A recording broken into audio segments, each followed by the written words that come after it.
Thank you, everybody, so much for joining us this morning. My name is Renee Angela Mock. I am almost in my old title. I'm the operations manager here at Mentor Maryland, DC. And I am very happy that you were able to join us this morning for our Child Abuse Prevention Experts panel.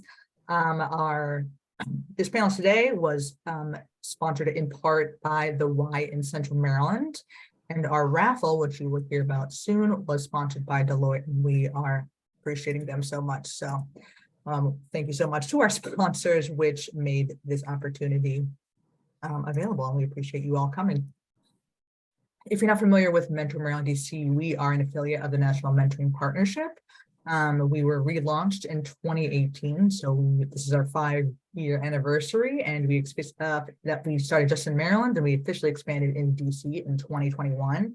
So as an affiliate of the National Mentoring Partnership, it is our aim to expand the quality and quantity of mentoring relationships across Maryland and DC, and close that mentoring gap. So ensuring that all young people have as many caring adults as possible,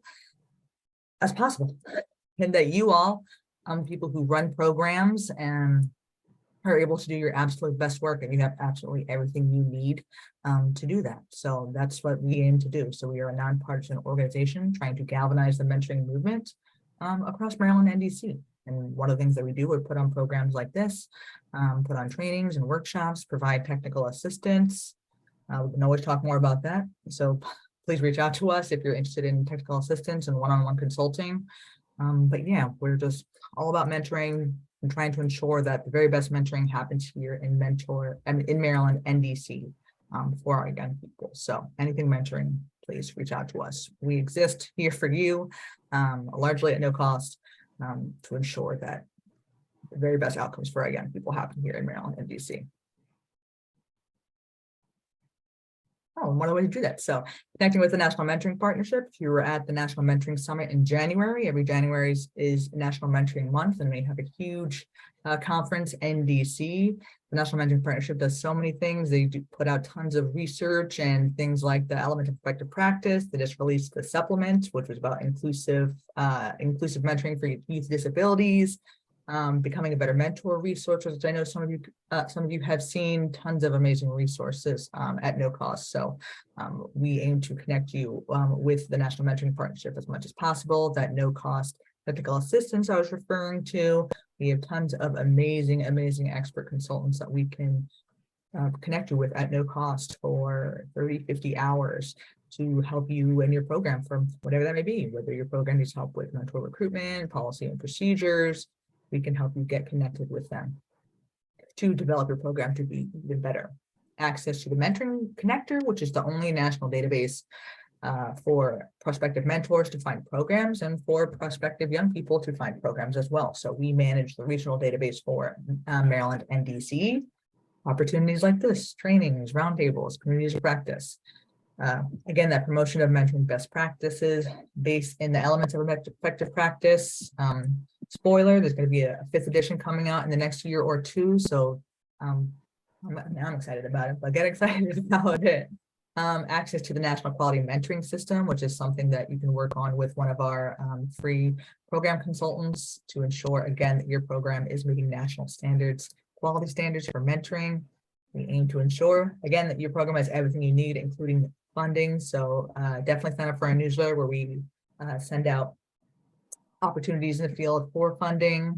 And again, if you're starting a program, get connected with us, because we want to help you get started and really be in touch with grassroots programming across Maryland and DC, because that mentoring gap exists and we want to close it. So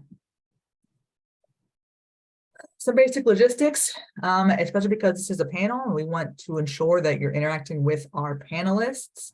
The chat here, react, let us know what you're thinking. Please raise your hand if you want to speak. We'll have time for Q&A, of course. We appreciate your space and grace in this virtual environment, and we do have a lot of virtual training, so we want to utilize everything virtual this virtual space has to offer us, and this is recorded and will be on our YouTube, so we hope you will be able to share that as well for those who couldn't be here with us today. I want to speak briefly about our community standards and how we hold ourselves in these spaces. So our community standards are just based on what we acknowledge in these spaces and how we share and learn, acknowledging, what is deep rooted in our society and country, how we share, how we listen, how we're generous with our assumptions of others, and how we aim to ask questions, no matter who we are today and what our role is in our attendance, that we act as a host, that we aim to be brave and to expect to be challenged. And then also we expect to have a little bit of fun, even with topics like these, and that we want to be as present as possible. And we are here to welcome you. And that we know that we want people to also rely on their inner teachers, so we also aim to know advising and correcting of each other. If this is something you'd like to learn more about and where our community standards are rooted in, please reach out to me. But also understand that these community standards were created by all of us here at Mentor Maryland, DC. And if someone's found to be in violation of those standards, we will proceed accordingly. If you feel like community standards have been violated, please reach out to myself or any of my colleagues here on the call, and we will respond accordingly as well. We're going to jump. Oh, actually, before we do that, I want to bring on Alison Solomon, who is our friend at Deloitte, who helped sponsor our raffle. So I'm going to spotlight Alison so we can thank her and our friends at Deloitte. So Alison, I'm going to spotlight you. Alison. Hi, everyone. Hi, Renee. Thank you so much. We are thrilled to support this panel. Candidly, I am a board member with Mentor Maryland, DC. So I'm just privileged to be able to bring both my colleagues at Deloitte along with that role that I have here on the board. And I think these conversations are just so important, especially considering just all the challenges that I think children in our community are facing right now. So thank you to Renee and team for putting this together. A big kudos to the panelists. I'm looking so forward to learning to hear everything about Did She Say, and hope everyone stays on for the raffle at the end. So thank you again. Deloitte and I are both just privileged again to be here with you all. Thank you, Alison. So yes, for our raffle today, stick on to the end. You'll be able to enter and we will draw the raffle live here on the call. What you stand to win is a free child safety training facilitated by Safe Shores. And actually, Kayla, who's also one of our panelists, actually, you're the first one I'm going to introduce, Kayla. So when you come on, I'll ask you to share a little bit about what they could win. So we'll dive right in to meeting our panelists today. So first, Kayla Weems. She is a prevention outreach specialist. Kayla has over 5 years of experience working with children and youth in local and international settings as a prevention outreach specialist at Safe Shores, DC Children's Advocacy Center. She facilitates trainings on child abuse prevention, child development, and sexual and reproductive health for youth serving professionals and community members. Alongside facilitating trainings, Kayla provides expertise on best practices for child abuse prevention, uses evidence-based, healing-centered approaches to inform their work. So I'm going to stop my share real quick so I can bring on Kayla. So first, Kayla, if you don't mind sharing a little bit about what kind of child safety trainings that are facilitated by Safe Shores that potentially our raffle winner could win. Yeah, absolutely. Thank you so much, first and foremost, for having me here today. I'm really excited to be a part of this discussion. But to talk more about Safe Shores and some of the trainings that we offer, we provide Darkness to Light, Stewards of Children, child sexual abuse prevention training. And this is available to youth serving organizations, caregivers, and anyone who cares about the children in their life. It is sort of our child sexual abuse prevention 101 training, and it covers learning the facts about child sexual abuse, how to minimize opportunities, how to respond to disclosures, and ultimately how to make a report and walking through that process. It also covers bystander intervention, which is a really helpful tool for anyone who works in a youth serving setting. And it covers how to use that bystander intervention with both adults and with children. And then we also offer some trainings through Prevent Child Abuse Vermont, one of them which is nurturing healthy sexual development, and that covers sexual development from 0 to 18 years old and teaches participants how to answer children's questions and use teachable moments to talk about sex and sexual development in a developmentally appropriate and non-shaming way that's rooted in biology. So those are kind of two of our main trainings, but we do offer more that are available on our website. And I'll pass it off to you, Renee. Thanks so much. And can you tell us a little bit about what the role of Safe Shores as the Child Advocacy Center is in the DC community? Yeah, absolutely. So Safe Shores provides comprehensive and coordinated services for children and families that have been affected by physical and sexual abuse or are witnesses to violence in DC. And as part of the child advocacy model, we partner with different agencies that are all housed at our building, or at one building rather. We all kind of share it, which makes it easier for families and children to access these services, and as well as ensuring that children don't have to tell their story multiple times. And so some of our services include client advocacy. We also have teen advocacy services, which I'll talk a little bit more about in the panel as well. Forensic services, clinical services, and then prevention and outreach, which is the department and team that I work with. And so in addition to that, I'll tell you a little bit more about our multidisciplinary team and some of the agencies that we work with.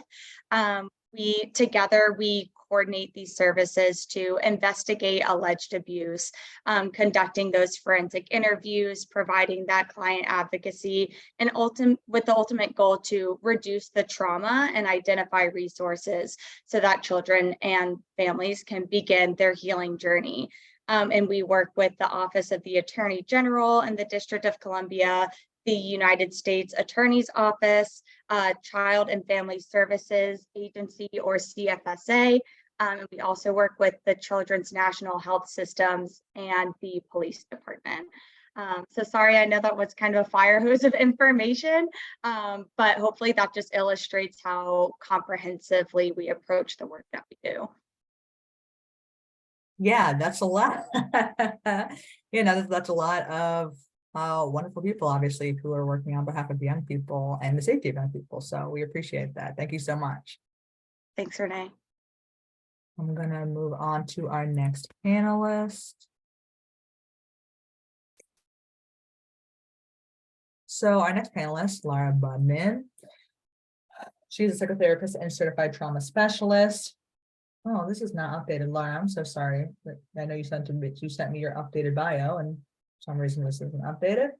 Laura currently works in private practice in the Baltimore area as a psychotherapist who specializes in the treatment of trauma as well as transgender care and anxiety.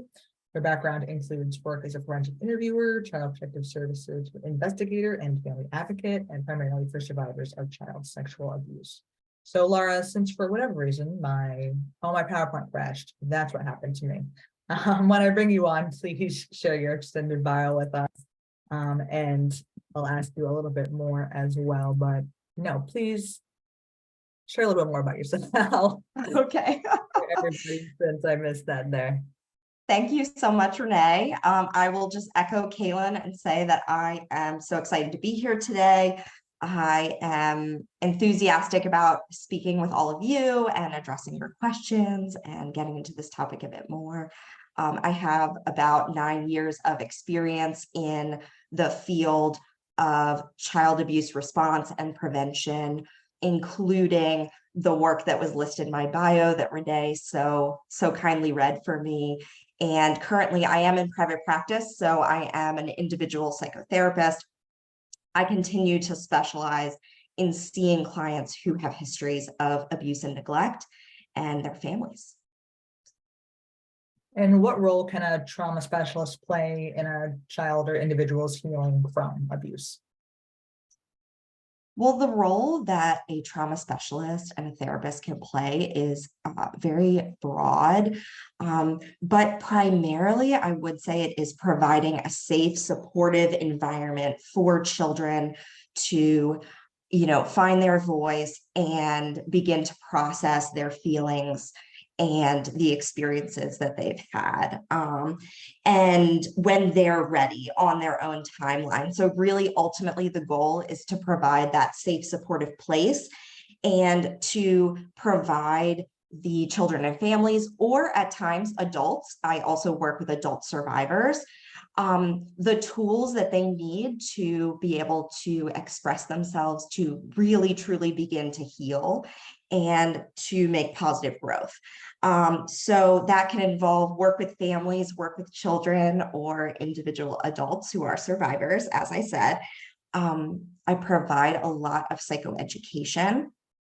And one of the main goals of therapy for survivors of abuse is really to provide some empowerment for them so that they feel like they have, develop their own voice. They have the power to determine how they choose to express their story and how they choose to, really heal and move forward. Sometimes as a therapist, I do also make reports of abuse and neglect. So that's also sometimes an element of my work, as well as making safety plans if need be, which some families do require. I also provide support throughout the process if in fact there is a report made and there is a following investigation or, legal process that comes after that.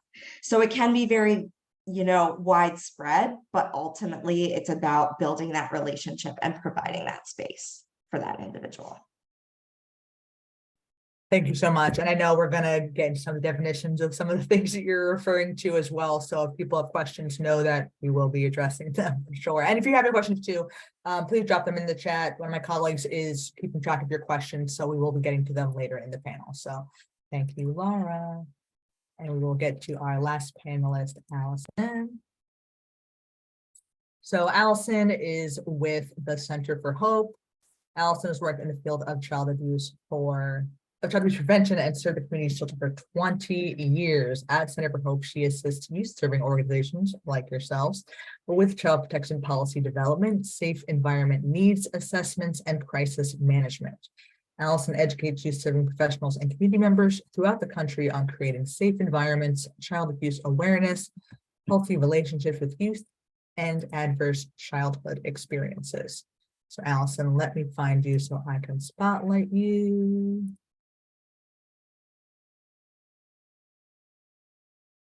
Alison, hi. Hi, how are you?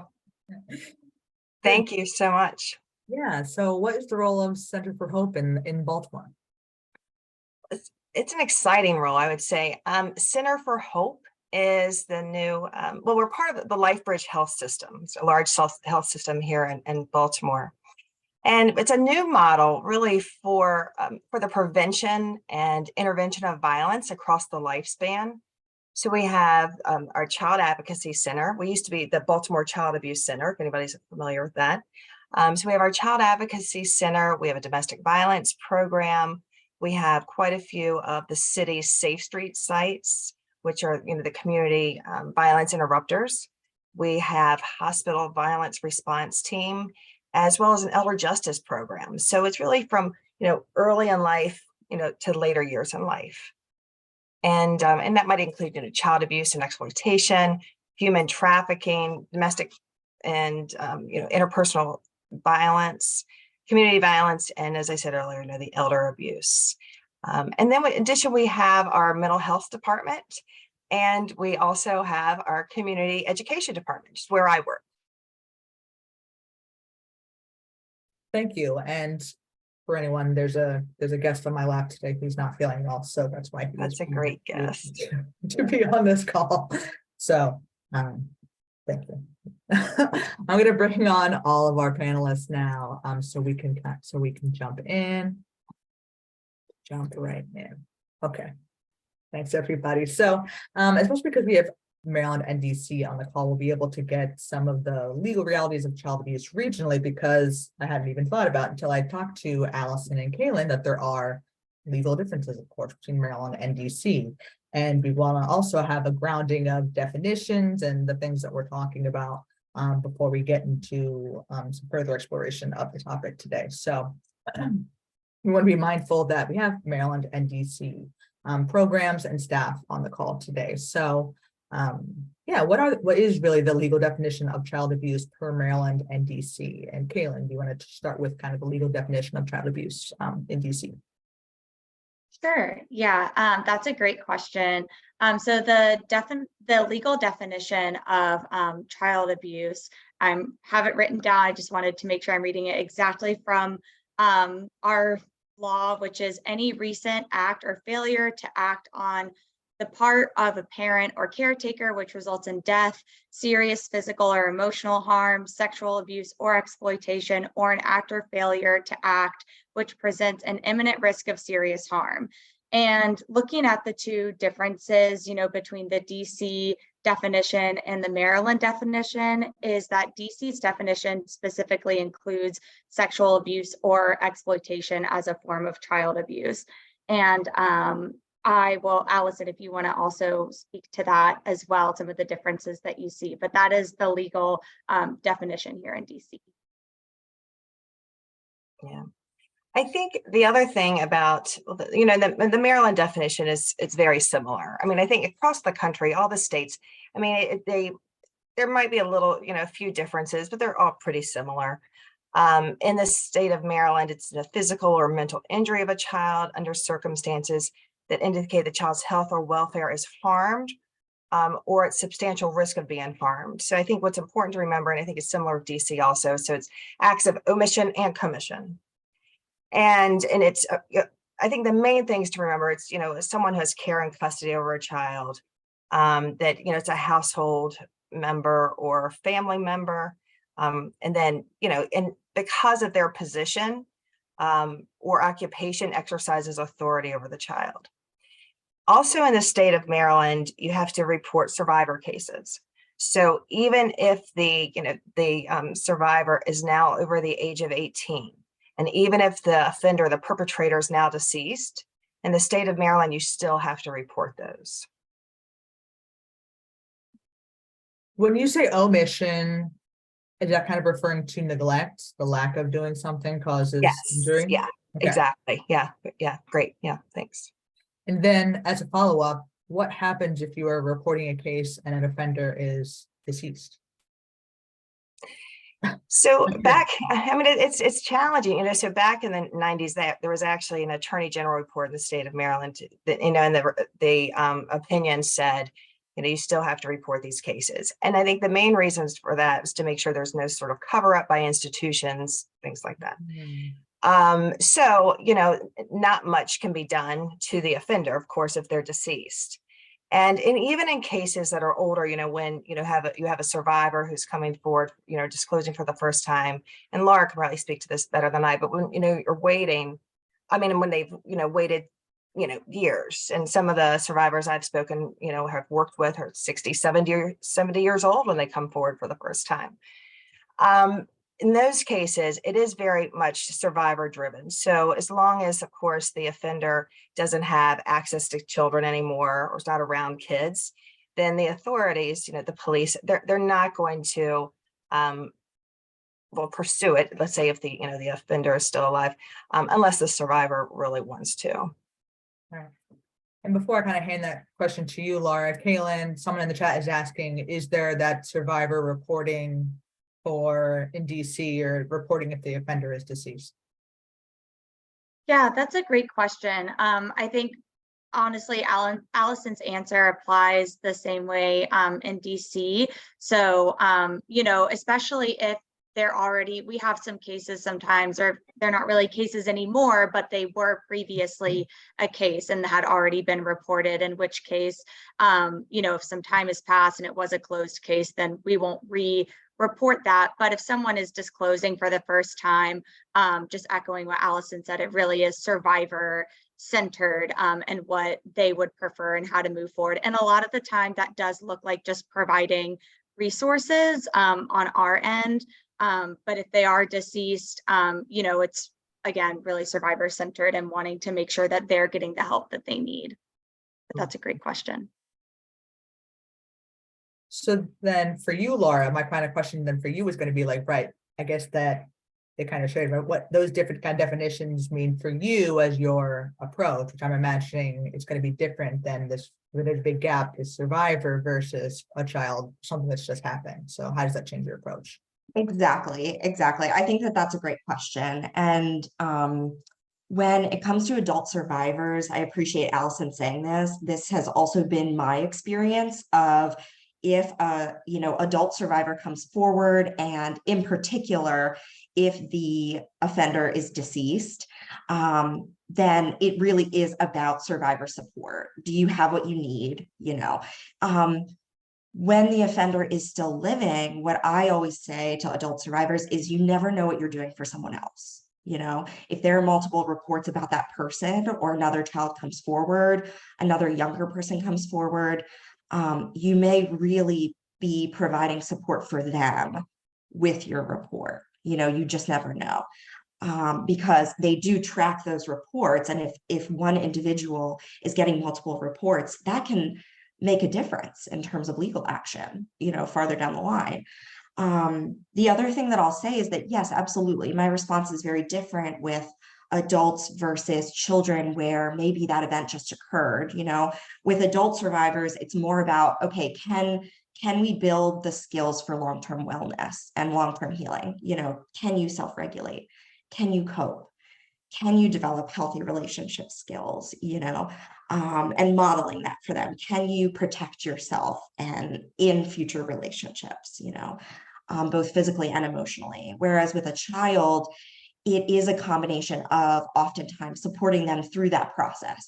Do you want me to show up for you in court? Do you want me to communicate, with the victim advocate that may be connecting with you on your case? Things of that nature, versus and prepping them for those steps and prepping the family for those steps. It can also involve safety planning with the parent, which I'm sure our conversation will get more into. But making sure that the family has a safe plan for that child, and that the parents have the psychoeducation that they need to proceed. What can they look out for in terms of, the child's behavior, or, any concerns? Basically, how can they best support their child? So it definitely does vary. And I have been in many positions to make both reports of recent events, and reports of past events. And the way in which we do that varies as well, because although I'm still a mandated reporter, I'm still making that report within the 48-hour disclosure period, which we can talk about. The way in which I do that might change with an adult survivor. We might call together, we might, hold hands on that. Whereas with a child, I may or may not inform the parent or caregiver, depending on whether that caregiver is a safe person to inform. And that there's lots more I could say about it, but I'll stop there for now. Yeah. I know, and that's a great segue, because we're about to talk about mandated reporting. So, one child safety that I know is built in, into our programs and our mentors on this call is that their staff, and by extension, their mentors, are mandated reporters, and, myself and my staff as well. So, what is the definition of mandatory reporting, and what falls under mandatory reporting? And is that different in Maryland and DC? And Alison or Kayla, feel free to take this first. Yeah, I'll start in Maryland. I mean, so in the state of Maryland, and again, it varies. If you think of states like Pennsylvania or Massachusetts, that's very, very detailed. I mean, it's kind of anybody who ever talks to a child is mandated reporters. The way it works in Maryland is educators, social workers, daycare providers, law enforcement, mental health professionals, and medical professionals are mandated reporters. But the law in Maryland also says that everybody else, all other citizens of Maryland shall report. I mean, they're all supposed to report. So now, and so the difference is with mandated reporters in the state of Maryland, there's penalties. You know, you can actually, there's a big fine if you know about child abuse and you don't report it. You could even go to jail, and that came about around 2019. But again, everybody's supposed to report. And so I don't want it, you know, people to ever get kind of hung up on, am I a mandated reporter or not a mandated reporter? I mean, we want to make sure people are reporting. And also, I think people really need to see what their policies are of their organization. And if they don't have them, you know, get some child protection policies. But because the policies could say, look, as you know, because you work here, you must report. So even if technically you're not a mandated reporter, we report everything here. So that's the definition of mandated reporters. But like as I said, everyone's supposed to be reporting in Maryland. And oh, sorry, Kayla, go ahead. Okay. I just wanted to jump in and say also, Alison was talking about there's no penalty to report, that it's on suspicion. And if you're suspicious, you make the report, and it can be anonymous. And depending on your role, you may want to be anonymous, and we can talk about the steps for reporting as well, if everyone is interested in that. Because I definitely have some tips and tricks, and I'm sure Alison and Kayla do too. But I just wanted to mention that as well. Yeah, Kayla, are there nuances in DC? It's pretty much, it sounds almost exactly similar. So it's any person who has reason to believe that a child in DC is being abused or neglected is required by law to report it. And we also have penalties. It's $1,000 fine and/or 180 days in jail, I think, depending on the severity of the case. And so, yeah, with that, we always encourage people to report, even if they're not technically a mandated reporter, and that does include youth. I know that later in the panel, we'll get to talking about youth and that peer-on-peer assault and what that looks like. But youth are also able to report to CFSA. I think the only caveat there is that in DC, under SAVRA, which is the DC Sexual Assault Victims' Rights Amendment Act, teens between 13 and 17 who have experienced sexual assault or abuse have the right to a teen advocate.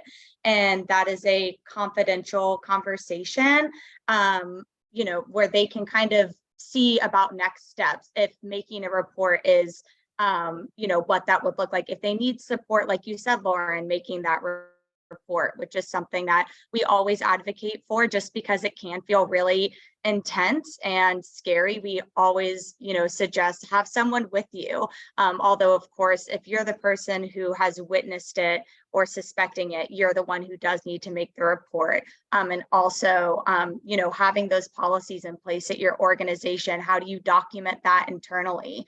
How do you access the information that's needed for a report? But really similar, I think, across state lines, which is good that there's kind of that coordinated response. Yeah. And I'm sure, Renee, we're going to talk about this eventually. But I think it's going to be important to talk or to discuss, why it's so important to report. And, we do lots of education about adverse childhood experiences and, what happens when you don't report and why it's important for the child right now. So I think maybe at some point we should talk, touch on that too, just the importance of reporting. And again, Laura could probably, talk about her clients, but, we see that. I know Kayla does where she is, and I do every day, and just really can, we know that a child cannot protect themselves.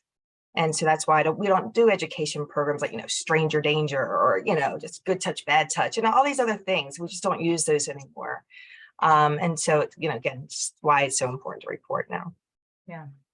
Yeah, I'm gonna quickly poll in the chat before I ask our panelists. Has anybody ever made a report? I know I definitely have.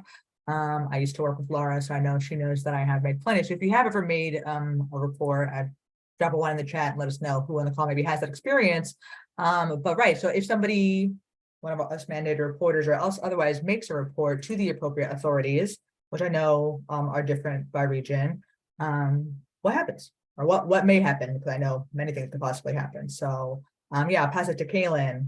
Yeah, what happens in DC, or what should a mandated reporter do? Somebody they get a disclosure we're saying a young person reports, or there's a suspicion, right? A suspicion of child abuse. They know they need to make a report. What happens?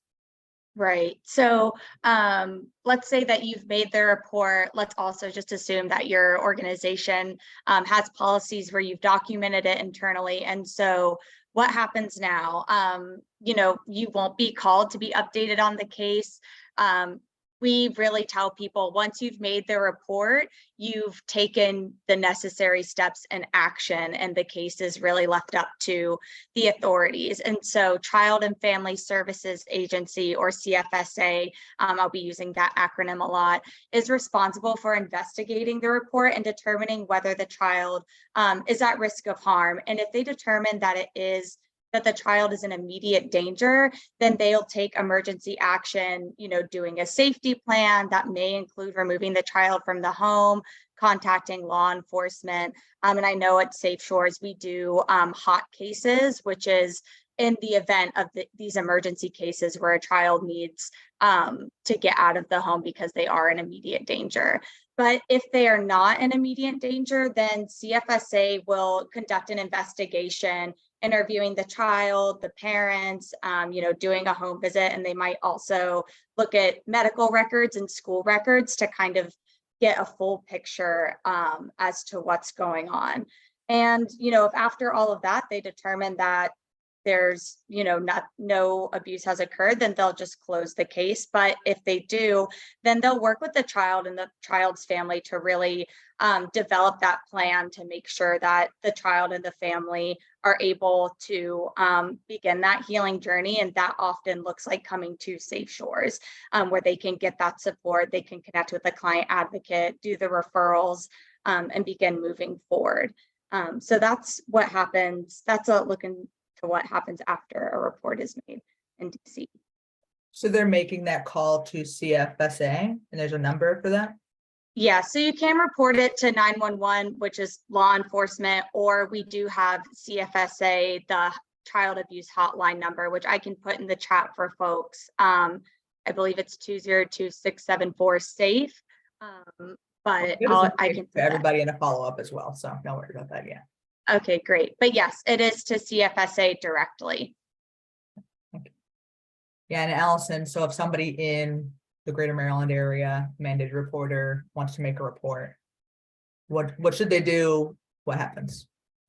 Yeah, so we just got a hotline in Maryland, so it's very exciting, finally. So I can give you that hotline number also, and that's not just for suspected child abuse, but also suspected vulnerable adult abuse too. And so there's in the state of Maryland, there's there's two tracks, and I would imagine it's similar to in DC. So there's the Child Protective Services track, where the investigation, or the police, and even within CPS, you know, when someone calls, there may be cases that are, you know, that are not severe physical abuse cases or not severe neglect, where CPS will do something called an alternative response, where they provide services or some sort of intervention for the family. But there's not an actual investigation done. There's not an actual finding. But if they, you know, the more severe cases and all cases of sexual abuse, if they do take the case and investigate it, then there is a finding of ruled out, which means CPS, you know, doesn't believe that it occurred, or unsubstantiated, which is the middle ground. And then there's the indicated, which means, yeah, we believe it happens. But I think it's really important for people to understand that unsubstantiated, and sometimes you'll hear people say, well, nothing happened, I was found, it was unsubstantiated. No, what that means is they're not saying, you know, it did happen, but they're not saying it didn't happen. And so that's a very great area which organizations really need to pay attention to. You know, if they have somebody coming on board, you know, if they have this unsubstantiated finding from a previous, let's say, investigation, something like that. And same with, the police. Just because the police don't charge somebody doesn't mean that there was not a CPS investigation done. So anyways, there's kind of like those two tracks with that. Yeah, so Laura, you wanted to offer some tips for those who may have to make reports, which it seems people do have experience with, but from my experience, does not necessarily get easier. So yeah, what might be some words of wisdom to offer. Right. And I will say, based just jumping off of what Alison said as well, when I have worked for Child Protective Services, a lot of the determining factor of what track a case goes down in the state of Maryland is whether or not the person resides in the home, whether or not the person was caring for the child at the time of the incident, and was therefore responsible for the child's well-being at that time, right? So there's some complexity there, but regardless, if you're going to make a report, which, like we talked about, if you have suspicion, you definitely should, then I would recommend calling the hotline and then also either faxing or emailing over the report, depending on what county. Some counties have an email address that they're like, send us a copy of the report in an email. Some of them are old school and have a fax. Either way, I would always recommend that, because then you have it in writing and you have proof that you sent it over. If anything should happen, you have evidence that you made that report and you hold on to that evidence, So that's a recommendation that I have just right off the bat. And to also try to collect as much information as you can before calling in with the report. So trying to make sure that you have, if at all possible, first and last names, location of where this happened, or at least the county where it happened, right? The date of birth, maybe, of the people involved, just as much as you can possibly get. And my other recommendation is, if sometimes the hotline or calling Child Protective Services, I'll put it this way, in the past, sometimes it's very, very, very busy. And so sometimes you do have to call multiple times in order to, really make a report. And that's okay. That's just part of it. Now with the hotline, that may improve, and that's my hope, but it can be busy. So you may have to make a couple attempts, and that's okay. Just make sure that you keep track of your attempts and, do what you can. And I would add there, I'm really enjoying this panel too, by the way. I would just add that, not only call several times if you need to, but remember that everybody has a boss, or supervisor. So if you don't like the response you're getting, or you feel like this intake person just doesn't seem to be getting it, then ask for a supervisor, and that's normal practice. And, and again, in what Laura was talking about with the form, so it's actually called Form 180, and it's on the website of DHS and CPS for Maryland, because you also have to send a copy to the local state's attorney for that county or the city. So that's just important to know too. But it's all on their website. Thank you. And then before we move into kind of some practical what might be happening in our organizations, I did want to talk about, and just referenced by Kayla earlier, the difference between child sexual abuse and peer sexual assault. Yeah. So the way that, from my experience and what we've seen, the way that we kind of look at these differently is child sexual abuse is, there's a bigger power imbalance, right? It's often an adult doing this to a child. Peer to peer, it's children or youth of similar age, size, but there was a boundary that was crossed. Maybe there were some concerning sexual behaviors that were displayed or referenced that are not developmentally appropriate. If a 6-year-old knows what oral sex is, that would maybe raise a red flag. And if they're talking to a peer about that, how do you know that?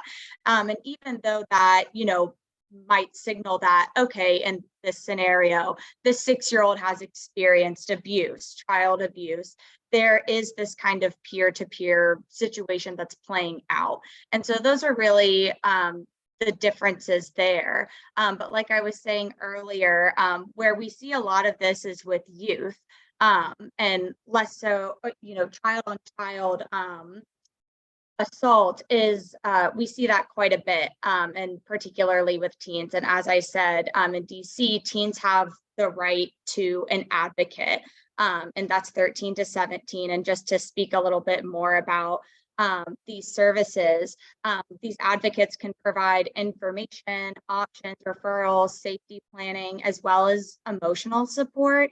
And they can provide information about what next steps teens should take. The only kind of caveat here is if the offender is, again, has a significant relationship with the teen or is 4 years older, that is, looking like that power imbalance is getting larger, then a report is required.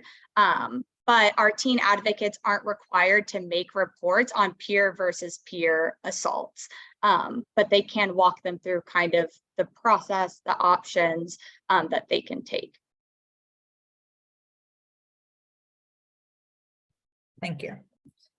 Hoping it's delineated that difference, because I had not been aware until I talked to you all before this panel. So I kind of want to discuss some scenarios, especially for us who have been in the field for a long time. These events have happened in our program, to our families, and now that you all are here, we can kind of work through how to turn these into best case scenarios. So before we transition into talking about prevention, I want to ensure that our attendees feel prepared and informed on how to handle these situations. So, Kayla, you hinted at it earlier. What is the best way for a young person to discuss or report, child abuse and neglect if they suspect it to be happening to one of their peers? And how should, our program staff be communicating those guidelines with the young people in our programs? Yeah, that's a great question. And, unfortunately, I think that, this is something that they see often. They're seeing their friends experiences these things, they're concerned, and they feel helpless. I be thinking and reflecting back on being a teen, you feel like adults are making a lot of decisions for you. And so really what I think where mentors can come in is providing that support, knowing what options they have and connecting them to resources. But of course, a youth in DC is suspecting that a peer has been abused or neglected, they should report it to a trusted adult in CFSA. And although they're not technically mandated reporters, DC law, going back to that, how we define it is it's anyone who suspects abuse or neglect, and that does include youth. They can make a report. So if they, maybe that looks like just highlighting again our teen advocacy initiative. If they're like, I don't know if I want to make a report yet, I want to talk about my options, they can speak with a teen advocate at Safe Shores to see what those what their options are, and use that hotline.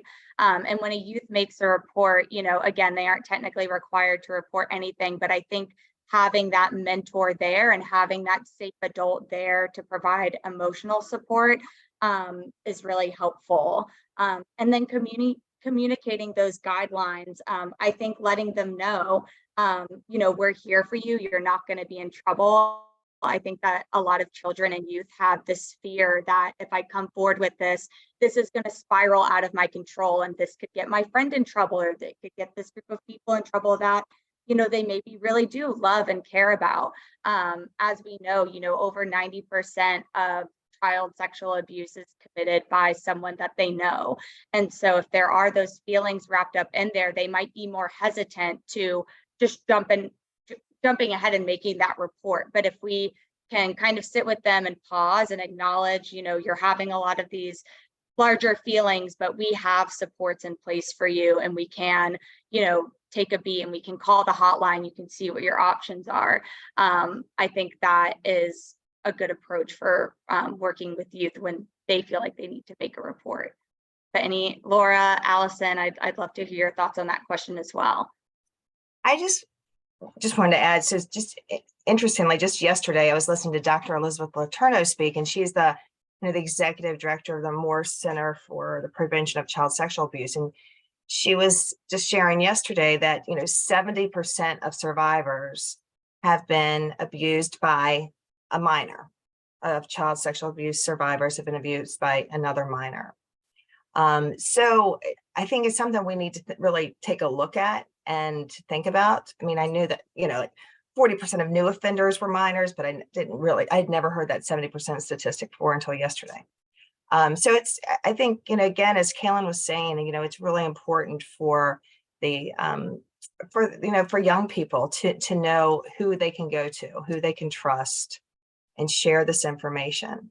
But it is important that they know that they really need to tell somebody. If somebody asks them to keep it a secret, like, I want to tell you, but you can't tell anybody. We want to say to, to that person, look, I'm going to need to tell the people who need to know, or I need to tell, who can help out. I'm sometimes reluctant to immediately tell a child, I'm going to call the police now or call CPS now, because I don't know what their relationship is with CPS or the police. Now, I'm never going to lie to a child if they say, hey, are you going to call? But again, as Kayla's saying, I mean, we always have to remember that oftentimes, that children, and when I say child, I mean anybody under the age of 18, that sometimes they don't even realize they're being abused. They don't know that this relationship, and it's not relationship, it's abuse, but that's inappropriate. They might think that, this is my best friend, this is my boyfriend or girlfriend, it's my significant other. So they might not even know. And, back to this 90%, I mean, they also oftentimes don't want anything bad to happen to the offender. So we have to be really cautious how we're responding. It's, most of the time when they disclose, it's not because, hey, they think something bad's happening to them.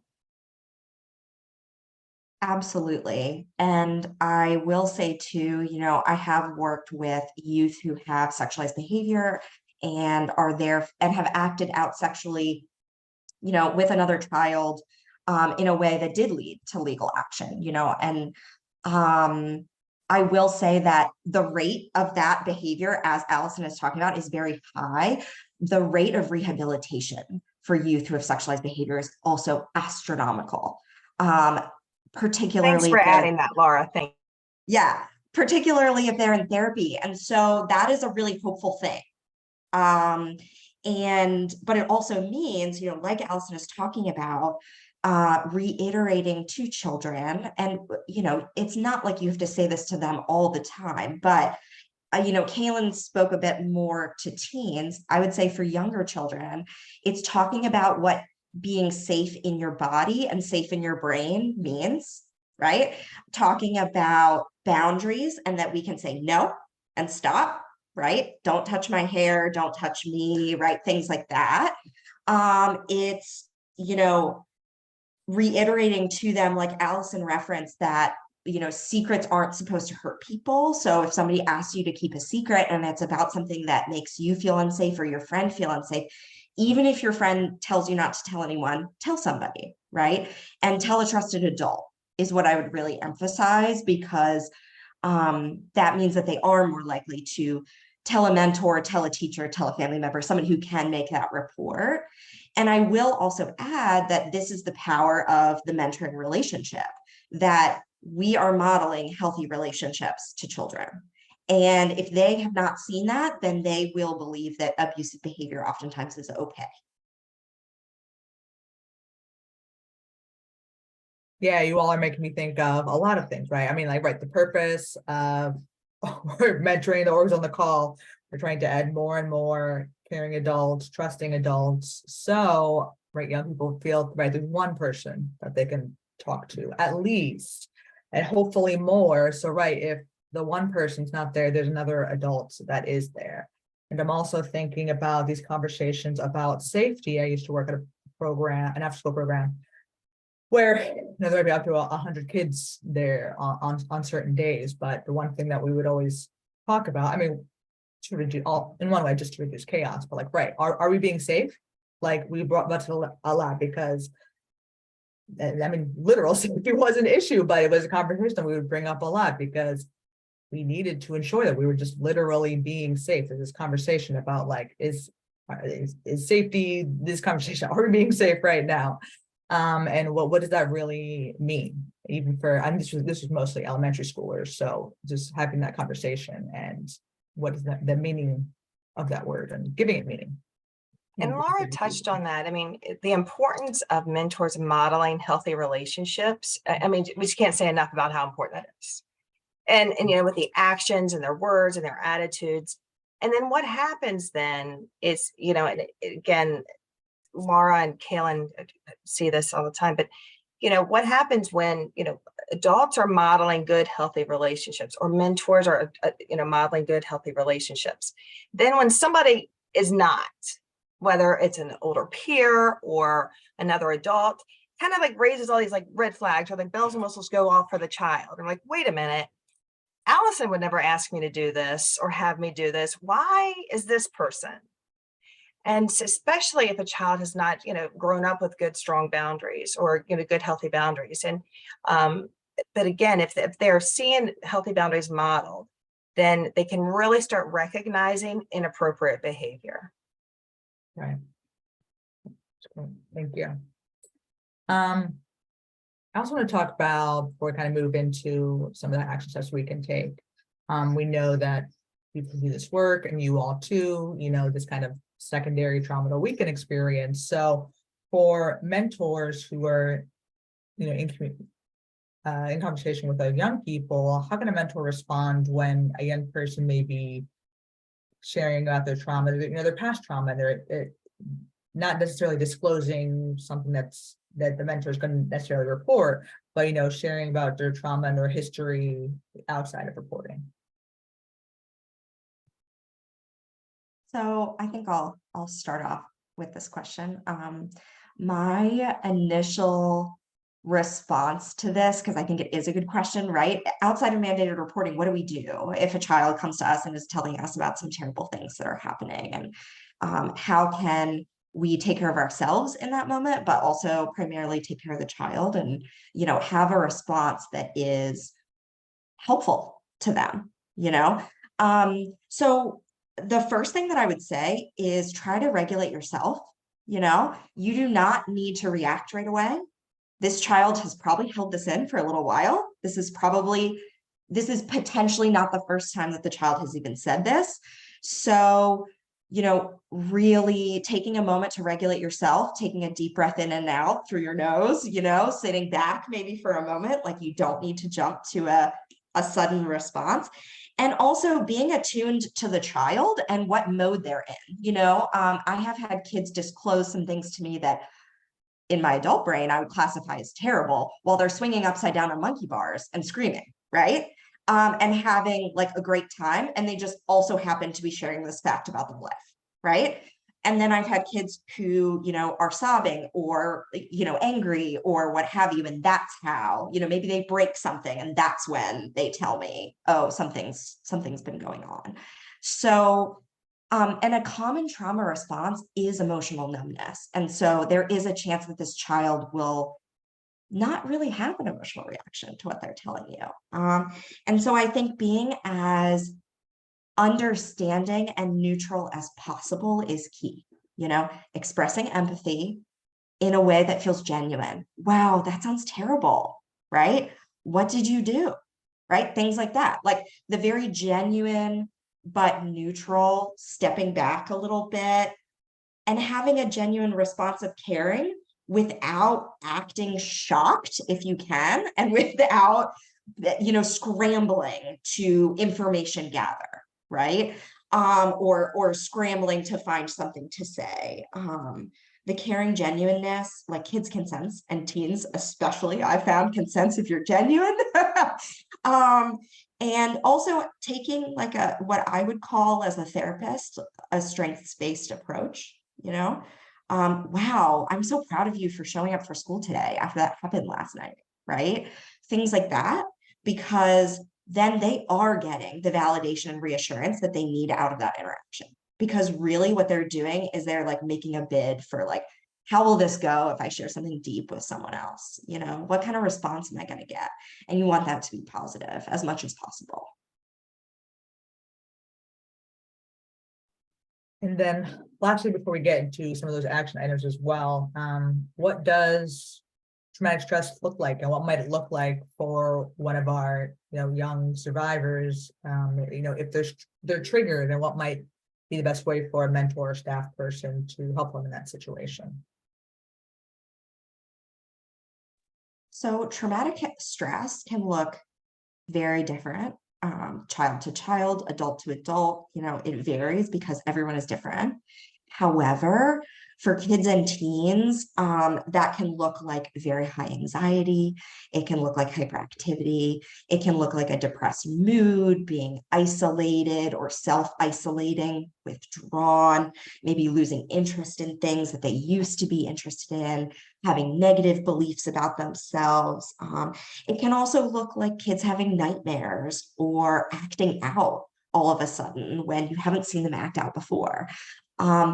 Also, something to keep in mind is that some kids have grown up in trauma from the get-go. And so, acting out behaviors may be really common. That's something that I see quite a bit. Also, sometimes people will have flashbacks or, re-experience maybe the emotions from the trauma, or, may have some kind of re-experiencing that they have where maybe you all of a sudden feel like the child is really checked out. And you're like, where did you go? You went somewhere. What happened? Right. So it can look all these different ways. It can look like a lack of reaction and extreme overreaction, that maybe we're like, what's happening? Right. Why is this kid so nervous about this? Or why are they jumping off the walls right in this moment where that doesn't seem appropriate? Or, so it can sort of run the gamut in terms of what it looks like. But I will say, when a child is triggered, because traumatic stress looks different for every person, it will look different in every person. And so you need to adapt your reaction accordingly. I would say that the key thing is, with a child or a teenager, especially in a mentoring setting, is maybe trying to slow down for a minute and just stop whatever's happening. Can I remove them from the setting where the trigger is occurring? Can I, sort of pull them away from the group for a moment and wait for them to speak? Give it a moment. Don't grill them right away about, what's going on. And maybe guiding them through what I would call grounding, which is, taking deep breaths, or taking a little walk, or, can we go get a drink of water, right? Things like that. Also, kids are really good at times saying what they need. And so if something like this happens with a child, you may be able to ask them, hey, next time this happens, what is helpful for us to do for you? Right? Let's brainstorm. What makes you feel better versus worse, right? And getting some of those answers. Thank you. I also think it could, as Laura was saying, show up as defiance sometimes, just because, the child's always, especially, as Laura was saying, if they've been constantly kind of in this fight or flight response, like their whole lives. Or I think it could even be the extreme opposite, where it's, again, this is normal for them. So it could be difficult sometimes for a mentor hearing things and be like, oh my gosh, like, what is happening here? Or like, what is this child experiencing? And it could be very shocking sometimes. And where, you have the child like, no, this is how I live. And this is how my friends live too. And so it becomes so normalized for a child that they don't even realize that what they're constantly experiencing is a traumatic event or a traumatic experience, I guess. Right. Okay. So, in light of the name of our panel, we want to talk about prevention and action steps that we can take. And Alison, you kind of referred to this, and our earlier conversation, what policy recommendations do you recommend as it relates to disclosures and mandatory reporting for organizations working with young people? I think what's most important is that there's reporting, that the organization has reporting policies. and that they know how to handle, it's Kaylin was saying about, how do they document the reporting, or, any sort of, if they do suspect abuse, but making sure that, there's not an organization's not investigating at first, and then, and then reporting. So, you have to know about reporting. And then also, I think what's so important is the whole prevention piece. And that's having a code of conduct, like what behavior is acceptable, what's not, what kind of interactions are, like not driving alone with the child in the car, or, like about texting, or, any sort of like online activity. So again, the code of conduct, and understanding healthy boundaries. And then, then you get on more, when you talk about policies beyond the reporting, but, making sure people have training and education, and again, and they know how to respond. And then I guess the top thing too, I have all these top things, is also holding people accountable. So, and that everything, it's fair and consistent implementation. So that, that you're not giving, and no exceptions aren't being made for one person. That you're, we'll let them do it that time, or, gosh, well, maybe they're just immature or whatever. No, that you're holding people accountable for their behavior.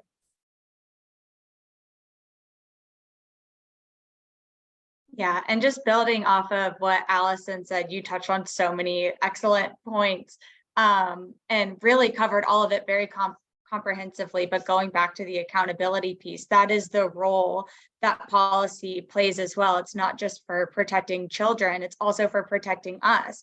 So if we're seeing, a mentor or an adult or someone doing something that's outside of our policy, it immediately can really neutralize that situation of, hey, I know you totally didn't mean to meet with so-and-so with the door shut, but our policy is just, we always have the doors open. Or conversations, we always say, a code of conduct can also include how to minimize those one-on-one situations. And we say, making sure that they're observable and interruptible. That either needs to be in front of a lot of people, where maybe you can have a private conversation, or maybe if it, is, confidential, make sure your door is open, and letting the child know, if you get uncomfortable at any time, you can leave.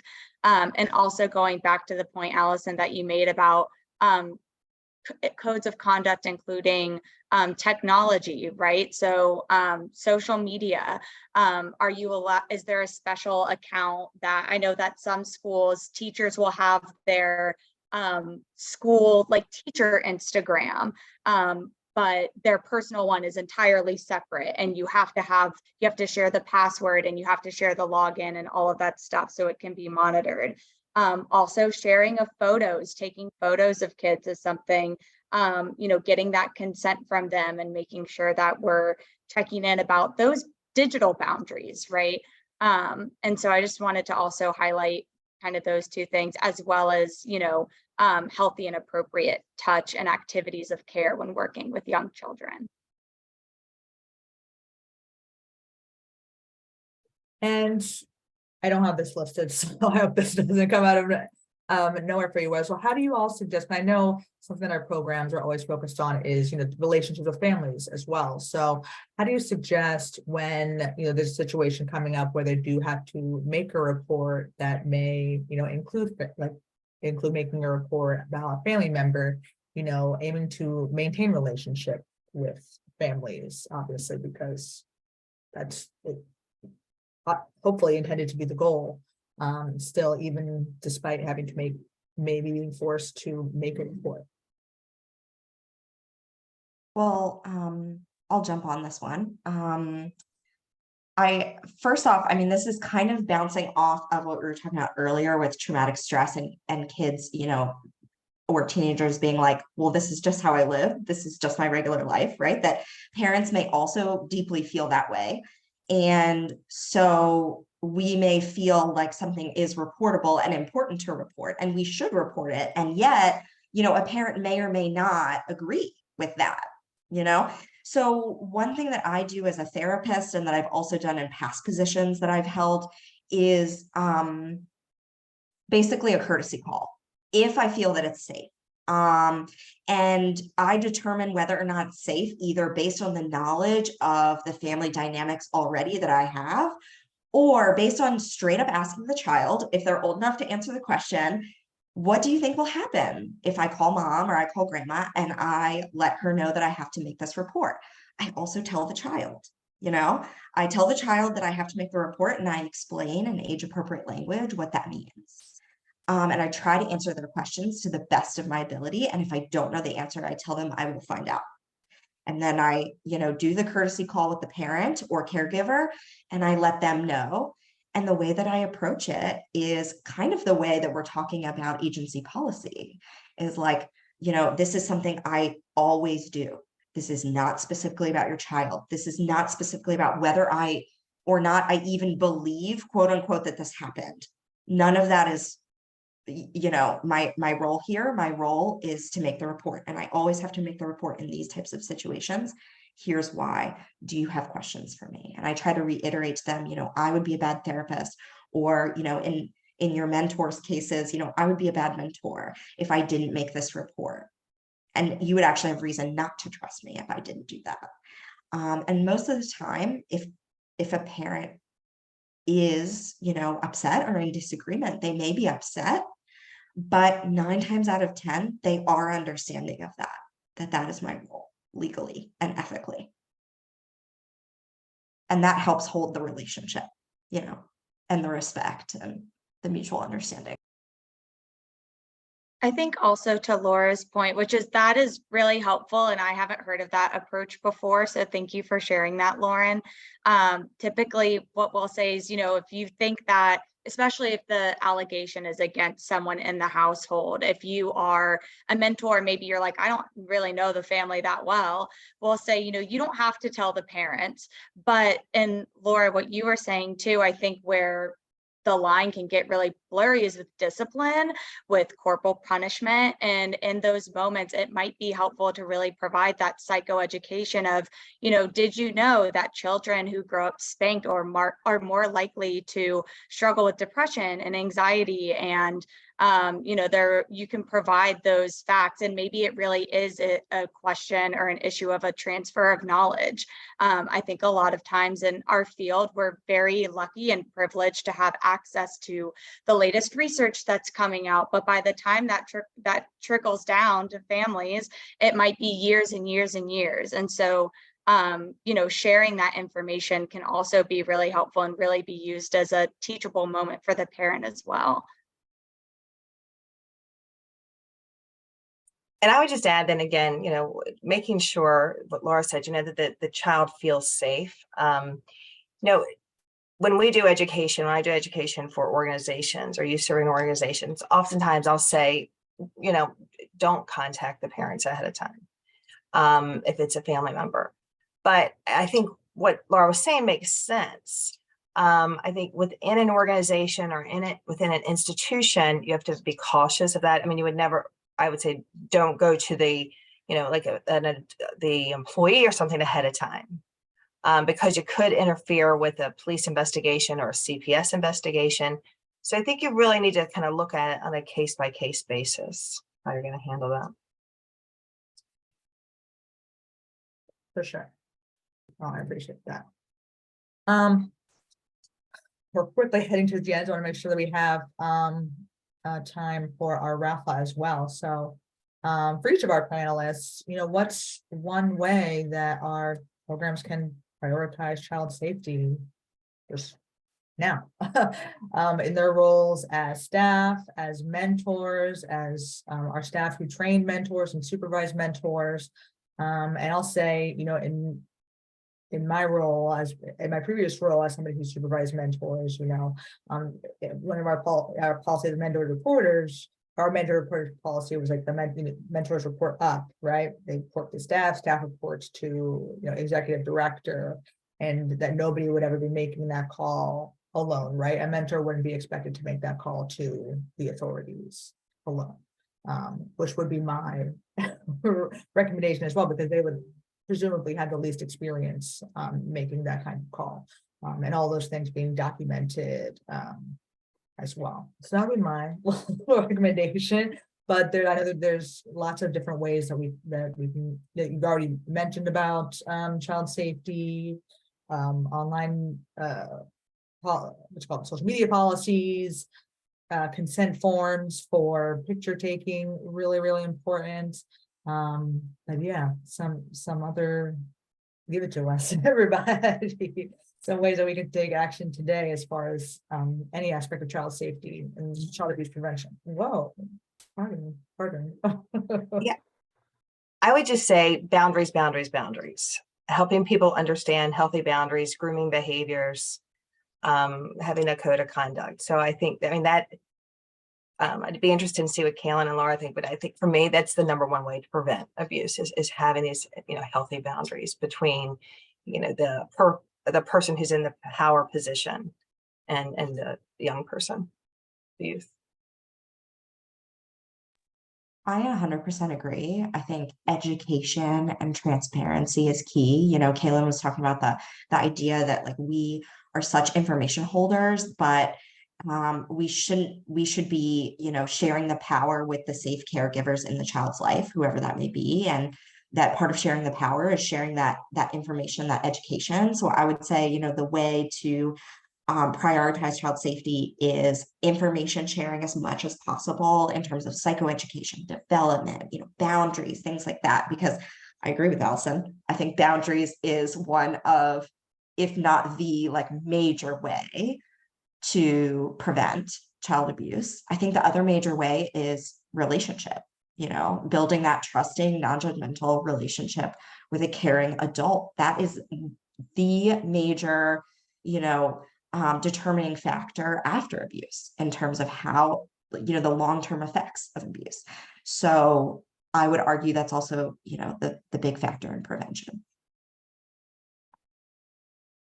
Yeah, and I think, I had the exact same answer as both of you. Honestly, it's like just everything that y'all said.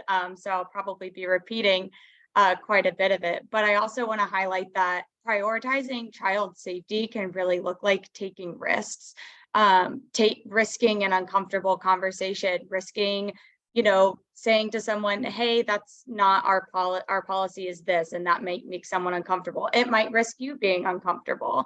But ultimately, when we take those risks, we're sharing that knowledge, we're continuing these important conversations, and these conversations about sex and boundaries, and especially, something as uncomfortable as sexual abuse are really taboo. And by continuing these conversations, taking trainings, learning the facts, being vigilant, modeling healthy behaviors, we're changing the norms and the conversations at a societal level. And so I think that is a way to prioritize safety. And also, just echoing what Laura said, checking in with the kids in your life and building that relationship. Research shows that the more safe and healthy relationships that children have, the more resilient they are in the face of adversity. And so I think, with that, knowing what is their norm, what does their life look like on a regular basis? Some kids, might be really, really shy. And if they end up being super hyperactive one day, what's going on? Or maybe they're typically really outgoing and then become withdrawn. But we can only see those behavioral changes if we have that close relationship and check in regularly. So those are my thoughts. Thank you all. And I want to say something about somebody who has trained mentors and now trains programs on how to train mentors. We always say that boundaries conversation, of course, is part of pre-match training to start, right? We're talking about how to have mentors build relationships, and boundaries conversations starts at the beginning, of course, but that's a conversation that should be revisited, right? Because once you have rapport with a young person, then you're maybe going to feel a bit more flexible with your boundaries, right? Maybe what you thought you wouldn't talk about in the beginning, maybe now you feel more comfortable because you had that back and forth. So that's a conversation that should continue to be ongoing as a supplemental training and things for mentors. And we know from best practices that supplemental training is really important. So those are ongoing conversations for mentors as a point of child safety. So I want to get one or two of our attendee questions in. before we move on to the raffle. What age range of young people are most susceptible to child abuse? So I'll speak specifically to child sexual abuse for a moment, that generally the statistic is about 7 to 12. I've heard 6 to 13, right? It's hard to get statistics on these issues, unfortunately, but that's the common understanding, at least in the state of Maryland, at least, what I know.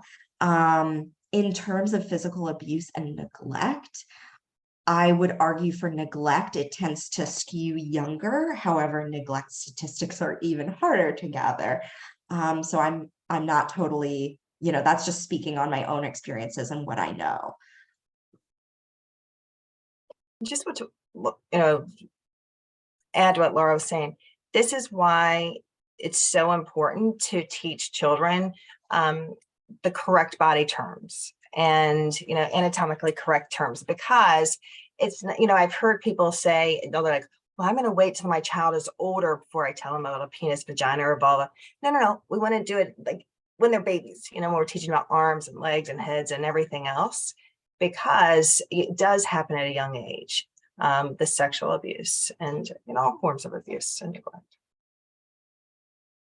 Thank you so much for saying that, Alison. Something we are constantly promoting to people is using anatomically correct terms for body parts. As soon as you're changing their diaper, tell them what's going on, because that is a protective factor against child abuse. And I also just want to give some larger statistics to kind of highlight what Laura was saying too. Only 28% of cases of assault are reported to law enforcement, and that's why these numbers are so difficult to track down. But overall, I actually didn't know what the average age of abuse was, Laura, so that was really great to learn. Overall, 1 in 4 girls and 1 in 6 boys will experience sexual abuse before their 18th birthday. And so that's 1 in 10 children overall. And so I think that when we can keep that at least for me, when I think about that larger kind of catch-all, it does really reinforce the importance of starting those conversations early. Having those, teaching anatomically correct terms for body parts, modeling healthy boundaries, because unfortunately, it's never too early, especially with the internet and cyber crimes against children. Something doesn't necessarily have to physically even touch them for something to be out on the internet. I don't say that to scare people. I just say it to really look at it comprehensively. Thank you so much. If our chat can light up, and thank our panelists for being here. We really appreciate it, and I'm hoping to get some resources for them to forward to you all after this call. I'd love to keep asking you all questions if we had the time. But we want to get to our raffle. So thank you so much to our panelists. We really appreciate it, and what you do for our communities, and that you are a resource to Maryland and DC. So thank you so much. Thank y'all so much. Laura and Alison, I feel like I learned so much from y'all, and this was such a great conversation. So Renee and Mentor DC Maryland, thank you so much for hosting and putting this together. It was really fun. It was really fun. I feel like I found my people. We could just talk all day. We're like, yay, they feel the same way I do. So this is great. Thanks for putting this together, Renee. Yeah, we're happy to connect to you all connected too. Our programs always say the same thing about connecting to us. So I'm happy that we all were able to connect you guys too. Cool. So we have our raffle instructions here on the screen. If Andre can drop the link in the chat, this is your opportunity to enter right now. You want to go to bit.ly/all caps Dell raffle, where you will enter your name and your first name and last initial, and then the name of your organization. We're going to give you literally just a minute or two to do this, and then we're going to spin a wheel to draw a winner. I'm going to drop it in the chat if I can. Yes.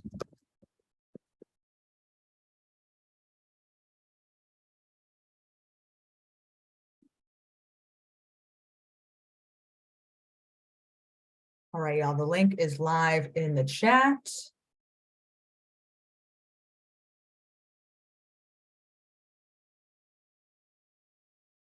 Give y'all a minute or so. Fill it in. Give your drinks, and we'll spin the room.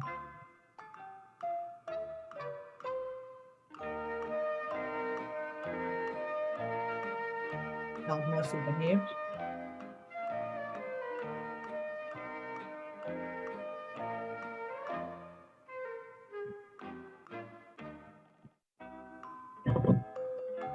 And for our panelists, any resources, one-pagers, numbers you can get to me, please forward, and then I will forward to all of our registered guests tomorrow.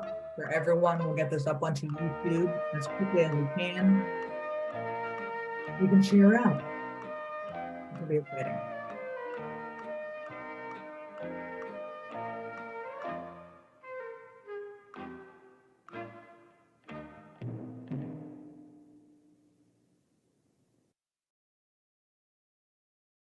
All right. Does anybody need more time to fill out, to submit for time for the raffle? Shout.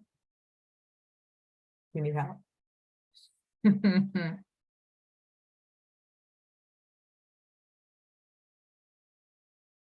Andre, I'm gonna ask you to share your screen because I don't have the link open to the wheel.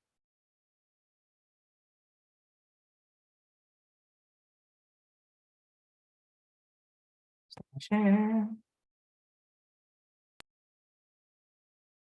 My colleague Andre, who organized this wheel and raffle. This is your very last minute.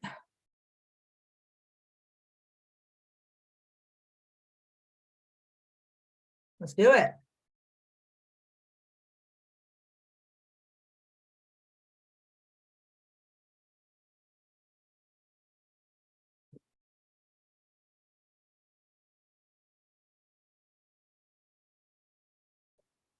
Yay.